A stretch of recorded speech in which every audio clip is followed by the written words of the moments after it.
Hey there, everyone. Welcome to another episode of the Managing Partners Podcast. I'm here with a good friend of mine today, Gary Sarner. And you can excuse my background. I'm actually at a rental property that I just closed on. Excited for that, but I'm a little casual today. Been on the road since 5 a.m. Up here to hustle and get this house ready for Airbnb. Yeah, just been here chatting with Gary. Gary's been a good contact of mine for a while. And we're going to talk about conferences today. So I always get a lot of questions about what conferences to go to, what have you been to, other lawyers talking amongst themselves about which conferences they find value in. And, you know, as a marketer or a vendor, in some cases, they can be pretty expensive. So where to go? Where do we want to see people? What do lawyers value? And Gary is the king. The king of travel and conferences. I mean, you see the guy everywhere. Because I'm sure if you're tuning in right now, you know who he is. And Gary's got an awesome company. I can't hear you. You can't hear me. Let's see. Get my mic. Can you hear me now? Hey there, everyone. Welcome to another episode of the Managing Partners Podcast. I'm Kevin, and I have a cool guest here, a good friend of mine, Gary Sarner. And he's going to be joining me today to talk about conferences. So get into talking about Gary in a minute and his company and how he helps lawyers across the country. But yeah, we want to talk about conferences. Something lawyers ask me all the time. I hear lawyers talking amongst themselves all the time within my groups. You know, what conferences are you going to? What events do you go to? What masterminds are you a part of? And there's a lot of good stuff out there. And so, yeah, we just want to kind of talk today. And Gary is the man when it comes to conferences. I mean, you're just going for 12 straight days, back-to-back events. And so Gary's got good experience. He goes to lots of different events. And so we'll have him talk a little bit about where he's been, what he experienced. Hopefully that gives you all some insight and some information if you haven't been to these events. And then we'll talk about what we're going to next, where I'm going to be. And hopefully we can meet up with some of you guys when we're and gals when we're there. So yeah, Gary, let's riff a little bit, talk some conferences. But first, your company, ROI 360 Radio Experts. So tell us a little bit about that, and then we'll get into some conferences. You know, it's funny. After 35 years in the radio business and doing every job but general manager and program director, I understood radio really well. What I've learned in the 3.5 years since I started, even though we're called an agency, I call us advocates, whether it's radio, TV, or billboards. The biggest lesson I've learned, broadcast companies who go and sell directly to an advertiser, whether it's a law firm, a car dealer, AC company, it doesn't matter what the business is. They're in the business of selling what they have left. Does it always equate to what's right for the buyer? That's a good point. Sometimes yes, most of the time. Now, here's the difference between using an agency, whether it's for digital like yours or broadcast like mine. When we engage with our partners, they open their books to us. We become trusted advisors to help them get leads, get cases, drive revenue. It's amazing how so many law firms rely on us for their profitability. Yet the reality is great marketing is half. The other half is great legal work. So average case value, which you talk about all the time with your partners, we talk about, we have no effect on that. So when a broadcast company shows up at a law firm who hasn't hired somebody like you or me, they are there to sell them what they have. Yeah, block it all out. The people like us who actually care about their partner's success will look at it very differently and purchase things that make sense. Yeah. well thought out, and every client partner is different. It's not a set it and forget it way of doing business. And bringing this back to the conferences, those are there for people to learn, to congregate, to build relationships, to build referral networks. And it's amazing to me with the amount that I go to. And I think the only person who goes to more than me might be Seth Price and Paul Faust. But I find it interesting how many people are not willing to talk to a stranger. And it's really no different than dating when we were younger. It wasn't like today where the phone is the way people date. Yeah. You actually had to walk into a bar and you actually had to build up that courage to go walk up to that beautiful woman and just say hello. Yeah, people don't like to do it, and I think the phones and being at your desk all day definitely has an impact on having that courage and ability to go up. And even as a lawyer, who you think is up in front of a courtroom or doing that, most lawyers are not, right? Most lawyers are not even at the courtroom. But how much money are you spending to travel, buy your tickets? Maybe you're sponsoring the event. It's pretty pricey, and so from like my perspective, you got to talk to people. You got to meet people. I'm there to see people that I already know, and I'm there to meet people I don't know.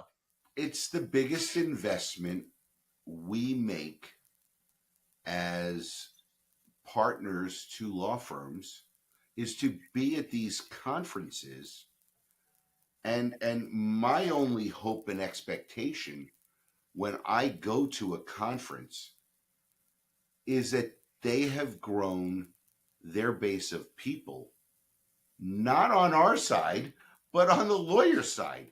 Yeah. Yet they get a lot of revenue from us as sponsors and as attendees. And by the way, I don't have a problem with what they are charging us as, and I hate this word, vendors, Yeah, I hate that word too.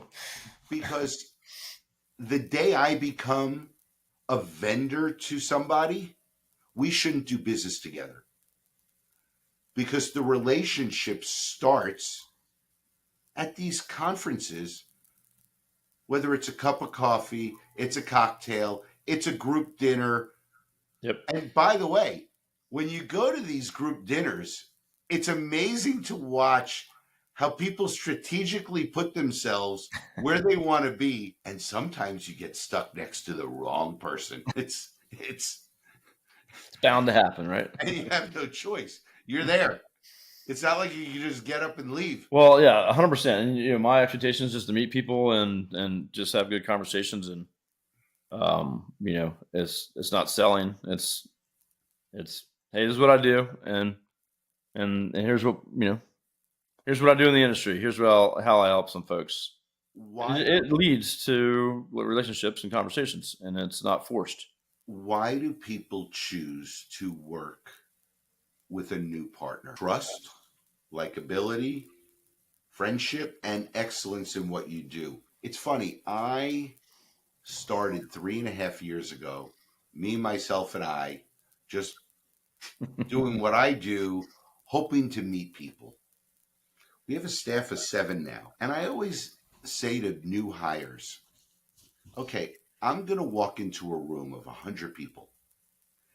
And I'm very self aware of who I am, what I do, and how I do things. And I know 50 people in the room are going to like me. 50 people are not going to understand me. Not say they don't like me. They just don't understand me, who I am. Fucking loud shirt. What the hell is that? Who are you? That's less loud than usual, actually. That's true. This It's was toned back today. strategic today. Strategic. But I say to them, who would we prefer to work with? The 50 that, Gary, you're fucking awesome. Or the 50 that don't get. And every single person, oh, you want to work with the 50 that like you? And I'm like, no. I want to earn the trust and respect of those other 50 and hopefully have the opportunity to partner with some of them, because the ones that like you, those are easy conversations. And you either mesh on financial stuff or you don't. Sure. Yeah. Yeah. And I don't want to say it's an art, because it's not an art. It's being who you are. And first impressions aren't always right. To your point, they got to like you first. Correct. So, yeah. I mean, I've had people want to come over to us, they just because they really like us, and their agency that they have is done fine, and their numbers look good. And you got to stop and ask, well, what is it that you're looking to change? Like, things look like they're doing fine, and sometimes it's just, yeah, just I don't talk to them much, or they don't reach out to me, or I just don't really have a relationship with them. So, and that's enough for them. So It's funny. I was talking to Seth Bader this morning, and Seth was my first client. I was all alone, had no staff, outside of Florida. We were talking this morning. I said, "Do you remember our first conversation?" Which is a little over 3 years ago. And he says, "No." I said, "Well, you picked up the phone and called me, and your first line to me was, 'How do I know you?'" And he was like, "I actually said that?" I said, "Yeah." I said, "Because I stalk you online. I engage with every post you made." I didn't meet him at a conference. he just saw you. He recognized who you were. I was intentional with the things that I said and the messages that I sent online. And in today's world, how old are your kids? 13 and 10. Okay. So this is going to happen to you soon. My kids are 21 to 31. My middle daughter says to me one day, "Dad, before you call, you text me." I'm like, "Well, as long as I'm paying for school and your phone and everything, I'm going to call you when I want. If you choose not to answer, that's up to you. But eventually we're going to have an issue. But I refuse to text you first." But in today's world, to get somebody on the phone, if you don't have their cell phone, Yeah. you're not getting them on the phone as a potential partner at their office. No way. So back to conferences. Let's get back to If you conferences. don't go to conferences and just be humble and vulnerable, because some people aren't going to want to talk to you. Some people don't want to be, and I use this word loosely, attacked, because there are a lot of people in our space that just Yeah. attack people. Yeah. Yeah. I look at the sponsorships for other digital marketing agencies. There's a ton. I know almost all of them, all the owners, but it's saturated for sure. And then you put salespeople out there, and their job is to, for lack of a better word, attack. Yep. Come back as many contacts as you can. Business Hammer 'em. doesn't work like that in 2024. Everything is relational. Even working with the vendors that you work with on your side in the digital business, they're crucial to how you do business.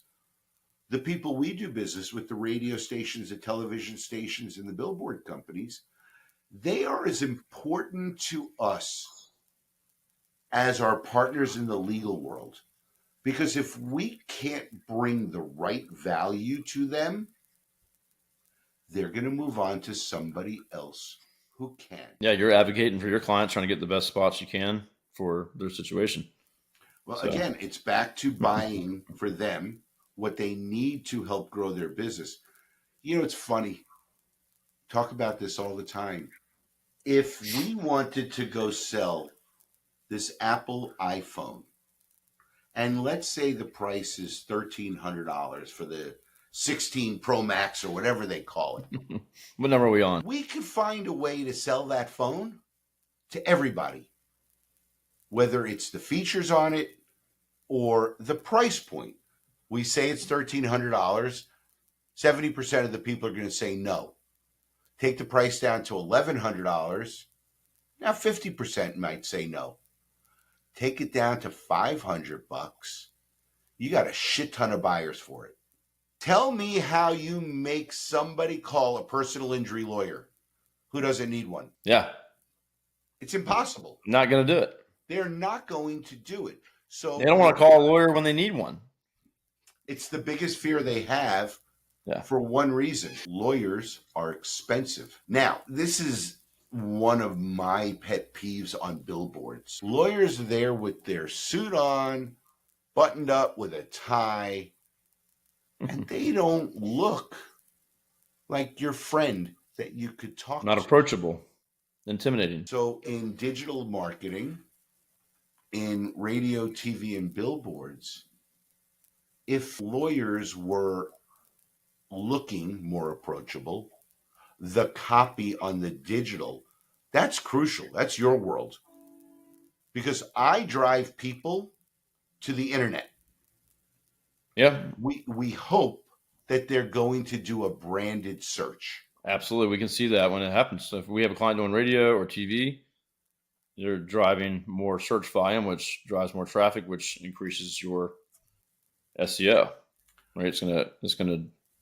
And Google might be the smartest company in America, in the world.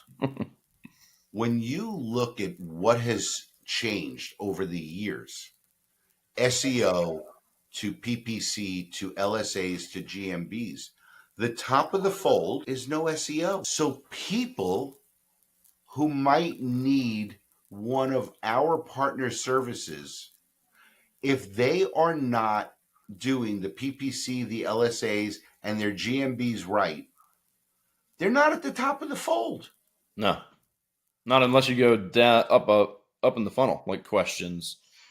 You might SEO will show up for how, what's the statute of limitations in Florida, blah blah blah. So, but those are high. Typing that in. Yeah, there's a top of funnel stuff. No, 100%. Well, I mean, back to conferences. How you approach people at conferences, how you dress. If you look stuffy and all uptight, versus like you, very loud and approachable and fun. I think we talked about this the last time, but I never wore what I'm going to call clown clothing. I wore a white or blue shirt, black or gray pants, and a sport coat every day to the radio station. Thank God they got rid of ties. And I opened up in April of 21, and I was going to my first conference at the end of April. And my better half, Aleda, says to me, how are you going to separate yourself from everybody else there? I knew one person going to the conference, and there were 1,500 people at National Trial Lawyers Miami 2021. Nice. And I said, I'm going to sit at the bar, drink seltzer water, and buy everybody tequila. She's like, you're a fucking idiot. Follow me. It's a good plan. And she took me to this store, Robert Graham, and she picks out all these shirts. And I'm telling you, it looks like clown makeup on a shirt. I'm like, no way in hell am I wearing these. She goes, just listen. Please listen to me. I said, okay. And she puts these 9 ugly fucking shirts on the counter. And the salesperson says $3,800. I was going to say, not cheap. I was like, no way. She's like, buy them. I bought them. She says, wear one to breakfast, change at lunch, and then change at dinner. Okay, I'm going all in. And I walk in to this conference knowing Alex Valencia only. So you have no clue who else is there. Nobody. By the way, when I opened the agency, I did not plan on being only in legal marketing, even though I had worked with Anajar and Levine for 8.5 years at that point. And we walk into the Lowe's Hotel, and in 10 minutes, I had multiple compliments on the shirt. So all of a sudden, my head went from down to standing tall and said, okay, I own this. Maybe I don't look like a clown, but that's what I felt like. And it opened the opportunity for me not even to have to walk up to a guy like Kevin and say, hi. They came to me and It's said, been very successful. I mean, I see pictures of you on conference websites in your shirts. You oh, know, you're, and I am picked out either the bald head with the color or just the color. yeah. Though we need a good photo that pops. Oh, this one over here. Yeah. And 3.5 years later, I have 198 of these shirts. Because Wow. Aleda says to me, you can't bring that shirt Same shirt. to this client because you wore it in pictures with him or her prior. I'm like, thank God I have you. Even You though need like a spreadsheet to track everything. You know, it's so funny. So conferences, masterminds. A partner of mine, Hillary Walsh at New Frontier Immigration Law in Phoenix, who really might be one of the most amazing women in the world. Her passion and goal in life is to help 1 million immigrants, which is lofty. And you know what she's going to do? She's going to hit it. But she made a post on Facebook yesterday about being proud of who you are and where you came from. And it got me to go scroll back to my original posts on the ROI 360 Plus Instagram. And one of the first pictures I posted was from Seth Bader's 8-figure firm meeting. Yeah. And it was a picture of Hillary and I sitting next to one another, not looking at one another, both in our notebooks taking notes. And I sent it to her. And then on her post, she posted, this is where we were. And I was with her in Phoenix last week when I went to PimCon. Yeah. And we had breakfast together and we took this picture hugging. And she is one of the most inspiring people to me. And I started thinking, we sat next to one another at a conference. I don't think we actually spoke. You were just there. We were both so listening intently, and it was new for me. This was my first lawyer mastermind. Yeah. Yeah, I've been to the 8-figure firm, and it was a great experience. And you know, obviously what Luis is doing with it now is phenomenal. Helps lawyers grow their business, just like we do. We all fit in our little buckets, but without those masterminds, without the conferences, most of these relationships that you and I have had the opportunity to build over the years wouldn't happen. Yep. 100%. 100%. So for anybody who's listening and is going to a conference, whether you're a lawyer or you're in marketing or you're a provider to a law firm, go up and say hello to the hardest person you think it's going to be in the room and strike up the conversation, because the worst thing that could happen is somebody tells you, and they're not going to say it this way, fuck off, I don't want to talk to you. That hasn't happened yet. That's what you're expecting, right? That's why you don't go talk to them. But that's the fear. Yeah. That's the fear. You might not ever do business with the people that you speak to at these conferences, but if you actually could provide value in a friendship or just be a trusted resource, people will want you in their lives. Yeah. Another story. Be authentic.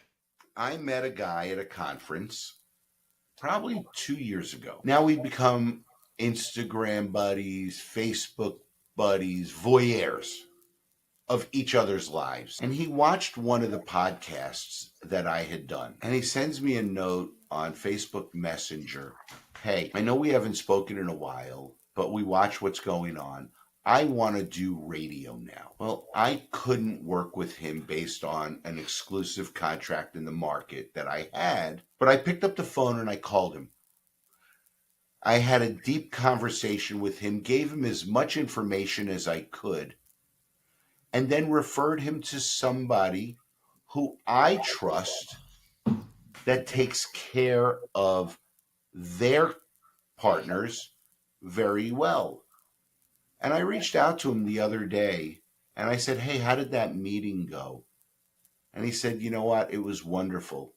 And I can't thank you enough for caring about me and my firm to put us with somebody. Most people never would have picked up the phone. They just would have said, 'I'm Not a fit. sorry, can't work with you.'" Yeah. It's not hard to help people. I mean, I do that with I talk to solo firms all the time that haven't even started yet. I got a few of them right now that I'm just coaching. Yeah, I'm going to start my firm. I haven't quit my other firm yet, and like, oh well, you got a lot of things to figure out. But yeah, they're not a fit for us client wise. But talk to them, help them out, refer them to freelancers and other folks that they need, because they shouldn't be hiring someone like us at this point.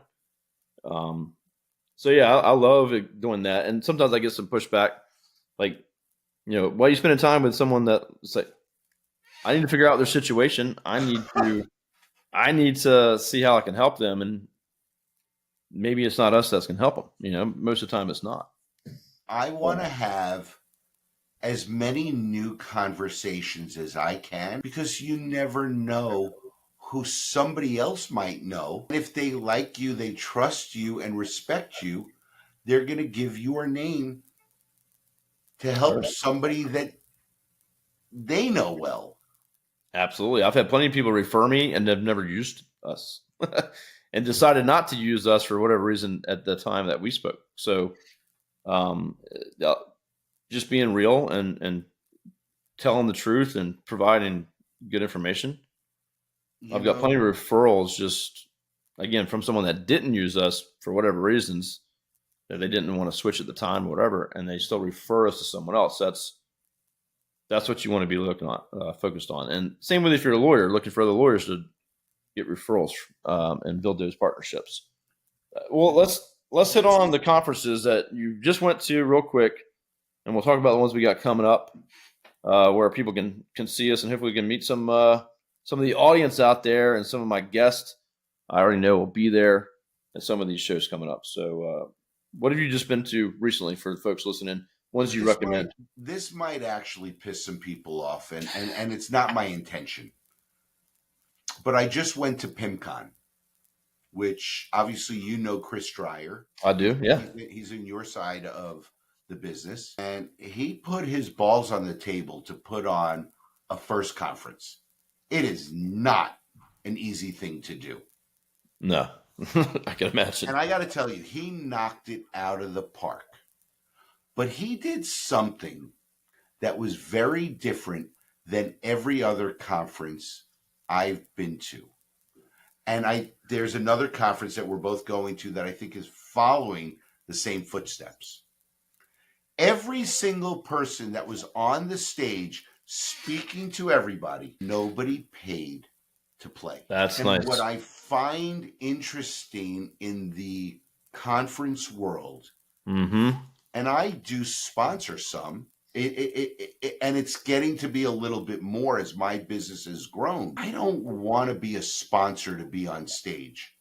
I want to be on stage because I am going to bring so much value to somebody who may or may not use us. That's not the goal. Of course, we all want to work with great people. But if I could share my knowledge that could help a law firm grow their business, I want to do that, but I want to be asked because I am respected in what I do. Yeah. If you 100%. tell me, Gary, you got to spend X and we'll put you on stage, I'll rather just buy a ticket, be there, support you, because I will support every conference that's out there. I think what they do in this world brings so much value to lawyers across the country. But the next conference that I'm going to is Mardi Gras. Mardi Gras, San Diego, October 24th, 27th, I believe. Right. I'm going to get out there on the 23rd because there are people that come in earlier, and going back to building relationships and meeting people before everybody gets there. Yeah. I But think I might be flying in the 23rd. I'll have to take a look at my schedule. Mardi Gras I went to for the first time last year. And Bob Simon, his event, his baby, he built it. It's legal knowledge, it's marketing, and it's a concert. Yeah, really cool. Great speakers, great knowledge, great fun at a great venue. And for this year I was invited to speak. I see. Yeah, I see you on the list. I see you all over the place for it. So that's awesome. And you didn't pay to speak. I did not. But here's what's funny. I was a sponsor of PimCon, which happened at Mardi Gras last year. And I'm not the kind of guy that could sit at a booth for not one day, let alone 2 or 3 days. Yeah. It's just not my personality. So as I got to sit with Chris and Ashley at Mardi Gras having lunch, and they were telling me their vision for PimCon, we came up with this idea of the red carpet. Oh, yeah, that was a good idea. I like that a lot. To interview guests and speakers. And as they would come off stage, I got to interview them about PimCon, about their experience, the knowledge they were trying to impart on the audience. But what's funny is, Bob Simon has his Bourbon of Proof podcast. Yeah, awesome podcast. And Bob was on stage doing what Bob does best. How do you get people to work together and drive case value and be a great lawyer? And instead of interviewing him with the step and repeat, we went and sat down on a couch. What was supposed to be a 3-minute interview turned into a 30-minute conversation. And we talked about PimCon. We talked about bourbon. We talked about family. We talked about life. And I was sitting there going, this is what it's about. That's awesome. And I've had a million conversations with Bob at different conferences on the phone. I even had a client once who needed LA Kings tickets. And I called him up and I said, hey, can I buy some of your tickets? And he was like, I'd be happy to give them to you. Well, I'll do anything to help him because he helped me. The chances of Bob and I doing business on radio or TV are very, very small, right? But he's a phenomenal human being who connects people. I connect people. And it just proved to me that this sponsorship, which I've already agreed to do again next year, but I learned how we could do it even better. Mardi Gras, which if you're not going to Mardi Gras, and I don't know when this is going to be posted. This will be published in a week or so. It'll be published before Mardi Gras. So okay. If you're not going, get your tickets. Let's go. Get your ass to San Diego because this is going to be a phenomenal conference. And go to lardigras.com and just take a look at the tracks that they have and the speakers that they have. So if you're a young lawyer, you want to meet all these people to figure out how you could become like these guys. Oh, yeah. Tons of knowledge. Trial lawyers. I mean, the best of the best are going to be giving their, and it's not even secrets because you have to duplicate what these people do. They're sharing their knowledge, their wins and their losses. Do yourself a favor. Buy a ticket to Mardi Gras. Buy a ticket to the Business of Law in Phoenix. That's another great conference, which is a week after Mardi Gras. So it's Miami to San Diego, back to Miami, back to Phoenix. But that conference is about the business of law. And guess what? Being a lawyer is important. Being a great business owner is just as important. Absolutely. And then you have the Mac Daddy in January, the National Trial Lawyers in Miami, which Thank God I just get Everything's to in, a lot of stuff's in Miami, so it's nice for you, right? I get to drive there. It's still expensive because I stay at the hotel out of FOMO. You might miss something at the bar. Yeah, oh yeah, absolutely. My business partner, if he was listening right now, he'll like to be cheap sometimes. Like, oh, well, you can go to that conference, but then stay at a different hotel. I'm like, no.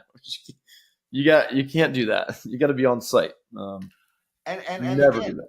back to what we started with, why the conferences? It's to build relationships for lawyers and for people on our side of the business. Absolutely. And if you're not there, and by the way, you don't have to be a drinker. You don't have to get drunk. All you got to do is be present. Yeah, hang out, talk to people. I meet other marketers, competitors that I have relationships with, that I've had on my podcast, that we share referrals. It doesn't have to be, that you're selling something, or you're getting a new client, or you're getting a new referral partner. It's sometimes it's just competitors talking to each other. And it's good knowledge. And sometimes there's a little too much gossip that goes on, which I prefer to not be a part of. Got to have a little housewife action,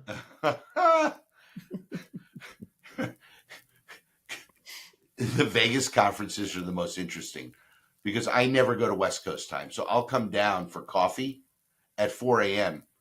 and see the people who are just coming in from the clubs. Oh, gosh. Yeah. Woo. Yeah, listen. Yeah, I can't hang that long anymore. I went to one club in Vegas, my first MTMP, which is another phenomenal conference. And I was like, I can't do this anymore. I'm too old. I don't care. I wanted some sleep. So I'll do some mimosas and a dinner drink or two, and that's woo. Right. 11 o'clock is a late night for me. I don't go to sleep at 11 o'clock at home. Yeah. I go to sleep earlier. I was on the road today at 5 a.m. So can't go to sleep late if you get up that early. But I think the most important thing for your viewers is to understand, even if you can't afford to be at all the conferences, be intentional and go to at least 2 or 3 a year. Let that make a difference in your business. Meet people, talk to people, build relationships with people, whether it's on Instagram or Facebook, text or phone call, Zooms, Teams, whatever, however you are comfortable. But relationships matter no matter what business you're in. And most people are good and will help. And they want to help people, right? They want to help. I mean, look at all the different law firms that you work with, that I work with, and how they talk to one another to refer business to one another because they do great legal work. Oh, back to what really matters. Market all you want. But if you don't do great legal work, you're not going to get all the referrals that come behind that first person who responded to your digital ad, your radio ad, your TV ad. I don't care what you're doing. Oh, yeah. The cost of that lead without it becoming a referral or a review or a testimonial, you're just constantly having to get new leads, right? Constantly trying to get your name out there. I was speaking to a lawyer yesterday, and he hasn't marketed in years. And the reason was he had bought some stuff from TV stations directly, and he got hosed. So we're in this conversation, and I said, okay, I'm going to call him Joe. Joe, let's say you're doing radio, TV, or billboards. It doesn't matter what. And you get a client, Susie, because of your marketing. You do great work for Susie, and now Susie refers you Joe. What bucket do you put it in to your CRM? He's like, a referral. I'm like, wait a minute. It should be a referral from marketing, because without the marketing, you never got that first client. And he started thinking about it. And I said, now let me ask you this. Let's say you took that lead that came from your marketing and you gave it to your lawyer named Steve. Now, When Steve brings in his own business, he gets a higher pay than what he would get that came from marketing. Now, I'm not saying that everybody does this, but there are people. This guy, Steve, could say, I have a case that I just brought in on my own because it Let me was a work on that. referral to me. I said, Lawyer Joe, you are losing revenue because it wasn't put in the right bucket. That's a good point. That's a good point. And Yeah, he 100%. said to me, he says, I have never looked at it like that. And I bet there's a lot of firms out there that are paying their employee lawyers bigger commissions because it's not being put in the right bucket. I had to talk to a lawyer yesterday. I think I talk to lawyers every day, but yesterday, and they were asking for websites and some stuff like that, and they had to hear about us. Oh, I was referred to you by my office manager who found us online, who doesn't know us. So, you know what I mean? So, marketing. So I could have been like, oh, it's a referral from their, yeah, but they didn't know who we were. She found us and saw our stuff. So yeah, you got to be careful with that. And I think 100%. I was talking to David Ben and Stacy over there, who does their client experience, and her whole job as a partner at that firm is to just work on client experience, to turn every single client into a referral client, and spending a lot of money to get new cases in the door, new clients in the door. If you don't have that part figured out, they're just going out the other side of the door, right? They might not have to get it, and they might tell other people don't use them, right? So you can't just market more, advertise more, without taking those things in consideration and having a tight process. So it's funny you bring up David Ben. I met him at 8-Figure Firm. I met him there too. Yeah, at a baseball game, shooting the shit on the bus on the way there. Wasn't even trying to talk about marketing, and he's like, "What do you do?" I was like, "That's what I do." And he's like, and he wanted to know so much, and I just like, "Oh, I'll tell you everything." And but they run a great firm. They do great work. And they're great people. They're great people. I've had his wife on the podcast. I've been on her podcast. They're not clients, right? They are not clients of mine. Not client of mine. I speak to David at least once a month. At least once a month. Now, here's my question. Did he have the beard or no beard when you met him? Oh, he had no beard. And he referred me to a client who signed, and he's not a client. He's in a relationship, and just liked me, and I gave him a lot of free information. Called up a guy and said, "Hey, why aren't you using them?" And they signed. And again, David's not a client. He couldn't speak to experience using us.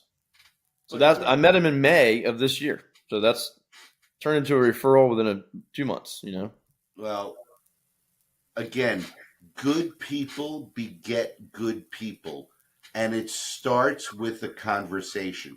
So as we go back to what we're talking about, the conferences, get to them, and then go speak to somebody. Yeah, get out there, put yourself out there. People are open to talk to you. It's easy to talk to the people we know. It's easy. Don't be intentional and say to yourself, I'm going to meet 20 new people at this conference.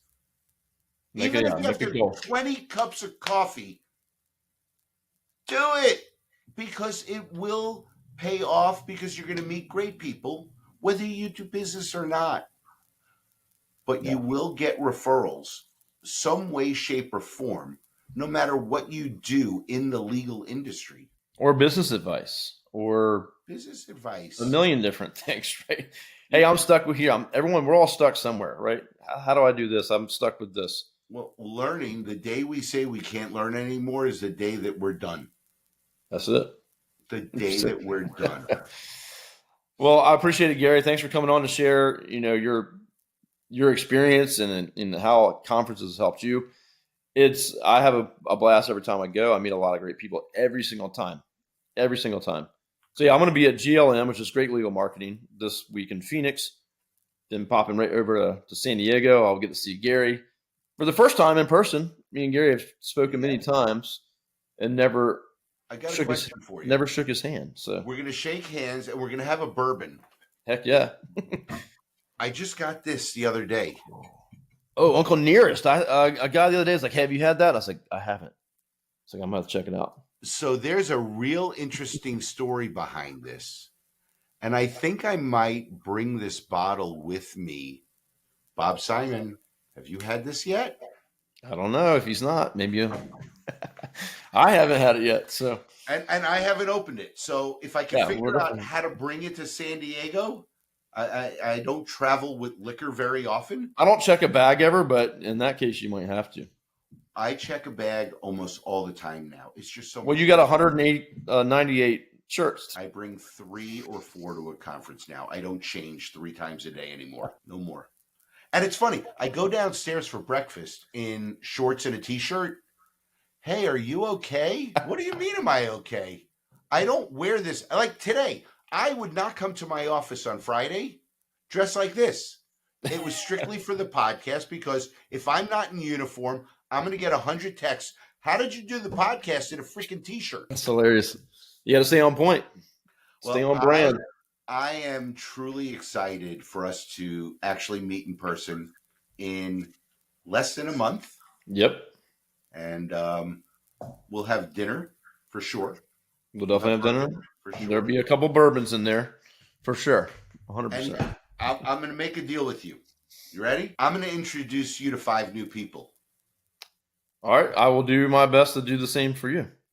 Well, it's easy. You know why? If you don't know 5 people there, you're going to meet 5 and then introduce me to them. There you go. Deal. Love it. All right, brother. Well, I appreciate you coming to share how important conferences are. Yeah. If you're brand new, I talk to solos all the time. Pick a conference. You know, you can look at all of them and get confused. Just pick one, show up, and you know, don't have to think about it too much. Just show up to one. You're going to get value. You're going to meet awesome people, especially if you're a new firm. You need the support. You need help. You need mentors. So, yeah, looking forward to Law de Gras. That's coming up in October. So check that out. Go get a ticket, and hopefully me and Gary will see you there. If you're going to be there, let me know. Comment, email, message me, LinkedIn, or Gary, and say, "Hey, I'm going to be there." I'm reaching out to people on who's going to be there. Trying to meet up as many people as I can. So looking forward to it. And have a good fourth quarter. We'll see you all soon. Kevin, thank you.